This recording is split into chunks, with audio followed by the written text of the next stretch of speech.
শেষ পর্যন্ত বৃষ্টি দত্তক নিতে রাজি হলো মেঘলার সেই লুকিয়ে রাখা সন্তানটিকে, যাকে কিনা চুরি করেছিল অনিকের চাচা।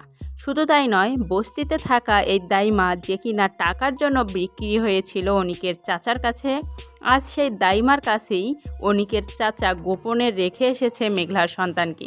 কিন্তু যখন বৃষ্টি জানতে পারল এবং বৃষ্টি মনে মনে ভাবতে লাগলো সে তো কখনোই সন্তানের মা হতে পারবে না, যে কারণে মেঘলার এই সন্তানটিকে গোপনে অন্য পরিচয় দিয়ে বৃষ্টির লালন পালন করার কথা ভাবছে। শুধু তাই নয়, যেমন কথা তেমনই কাজ।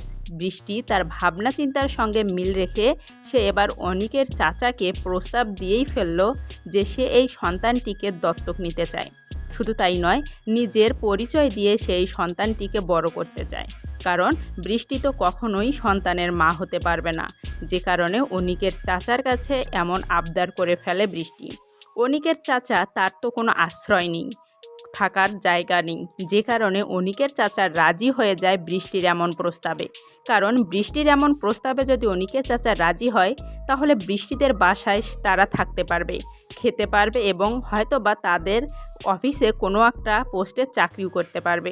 যে কারণে অনিকের চাচা বৃষ্টিকে নিয়ে যায় সেই দাইমার সঙ্গে দেখা করতে এবং সন্তানটিও দেখাতে। যেমন করে বৃষ্টি অনিকের চাচার সঙ্গে সেখানে চলে গিয়েছিল সন্তানটিকে দেখতে, ঠিক তখনই অনিকের চাচা দাইমাকে বলে বৃষ্টির হাতে সন্তানটি তুলে দেওয়ার জন্য।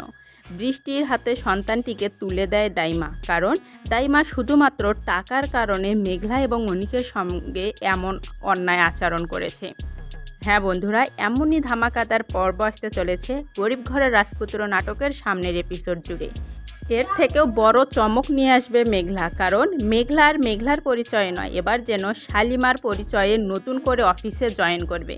তো বন্ধুরা, ধামাকা এবং ইন্টারেস্টিং সমস্ত টুইস্ট ঘিরে যেন আসতে চলেছে গরিব ঘরের রাজপুত্র নাটকের সামনের এপিসোডগুলো, কেউ দেখতে ভুলবেন না। এবং আজকের এই ভিডিওটি কেমন লাগলো অবশ্যই কমেন্টে জানাবেন।